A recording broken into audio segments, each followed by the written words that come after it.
Freedom News Network, bringing you the truth. In 2017, we've already seen so many rapid changes in world powers. Seeing a President Donald Trump inaugurated into the White House is a pretty big start to the year. There's also more upcoming elections in the near future.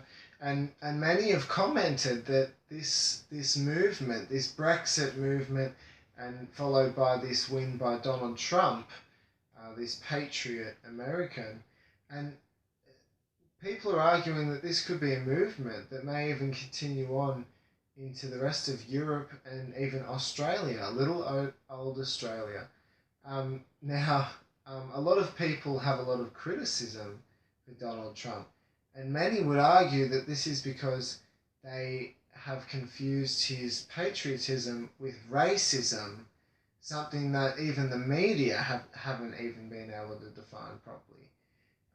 Many would argue that this is simply because the American people aren't used to having a truly patriotic president in the White House, as they arguably haven't had that for many years. Other people would also argue that this is because they're used to having a racist president in the White House. And so, of course, they would just naturally assume so, when it may not be the case. Now, there's been an interesting game of musical chairs recently in Australian politics, where we've seen a number of different leaders in a very short time changing positions rapidly, because our parties just can't seem to agree on anything and hold together. And we've also become very much aware that in Australia we're clearly voting for a party and not a person, which means no matter how much we like a person, those people may just disagree at some point, and a few of them will stab each other in the back, and they'll have some secret little petty meetings, and then they'll decide to vote them out, and they'll cause chaos, and basically you're pissing the people off. So it's interesting. It's a really interesting situation. I mean, each prime minister or president seems to have a legacy. They leave behind a little bit of a a message. They might build a monument. They might stand for something. Sometimes noble, sometimes not so noble, and I think we've had people like John Howard, who was known for banning our guns, and we had Kevin Rudd, who was known for giving everyone $900 and just being a total twat, and that's about it. And then we had Julia Gillard, who was arguably known for falling over on the grass in her high heels and giving like $8 or $9 million to the Safe Schools program, which, according to Cory Bernardi, is nothing but a propaganda campaign to indoctrinate children to be political activists, and also to sexualize children as young as 11. Now, then we had Tony Abbott, who was probably known for his budgie smugglers, his little underpants, his speedos that he ran around in. But he was actually a really, arguably a true liberal prime minister. So he did actually have a lot of support before they stabbed him in the back. And Turnbull has been the prime minister ever since. Now, many people say that and sorry, I may have missed a couple of little chair swaps there. Look, who really knows?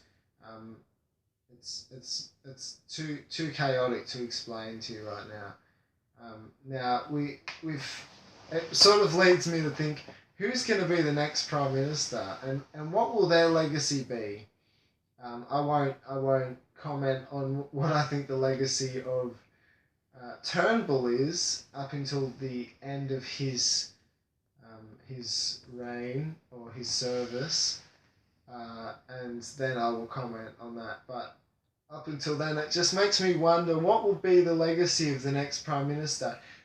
Could we have a Prime Minister Turnbull for another term? Could we have Shorten as the Prime Minister if he does in fact happen to be the leader of the Labour Party at that stage? Um, and to find out what you should think about the Labour Party, you should check out Project Veritas and their work with the Labour Party overseas and their international bonding efforts, to truly understand the complexities and the real um, truth behind the Labour Party and what they really stand for. Find out. So anyway, we're waiting to see if there's going to be a Brexit.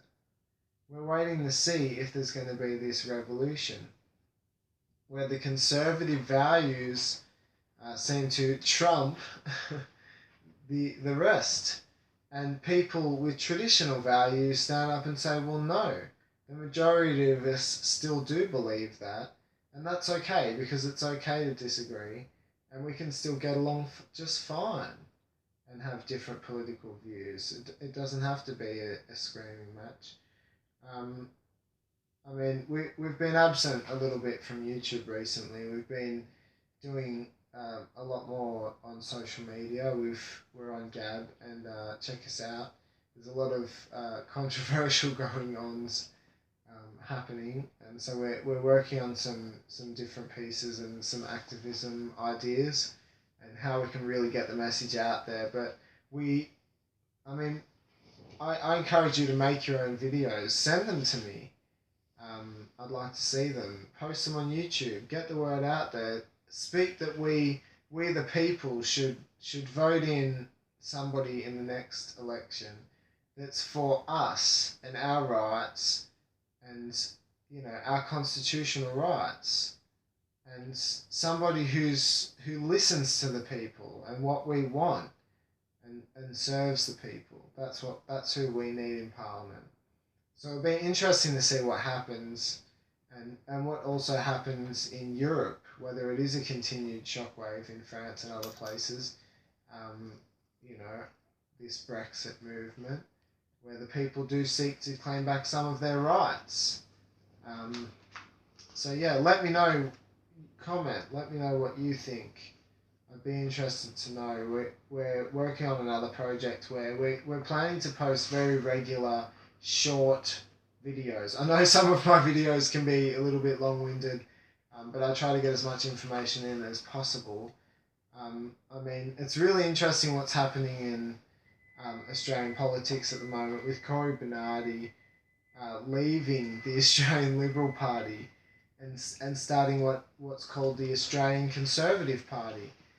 Basically, he's saying a lot of people have lost trust with the system, with our political system, and also with the party, the Liberal Party. And true conservatives are no longer comfortable voting for the current Liberal government. So he's going to start his own party, the Australian Conservatives. So it'll be interesting to see how that pans out. I mean, people will have to think long and hard about who they want representing them on a national stage.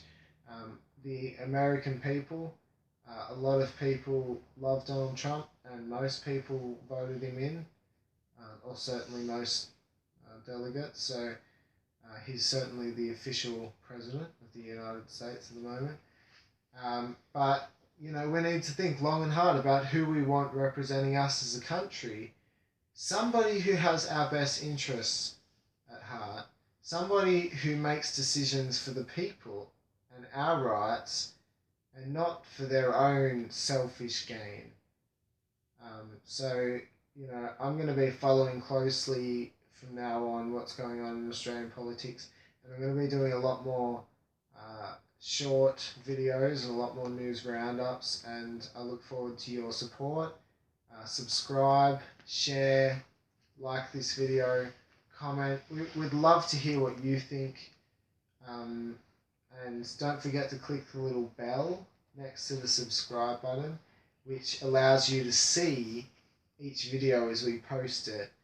Because just merely clicking subscribe doesn't actually let you know anymore. And there's been a lot of other interesting things going on where some people have even been noticing that they've been unsubscribed from people or had their followers unsubscribe from them. And it sounds very similar to a lot of things that have been going on with our videos.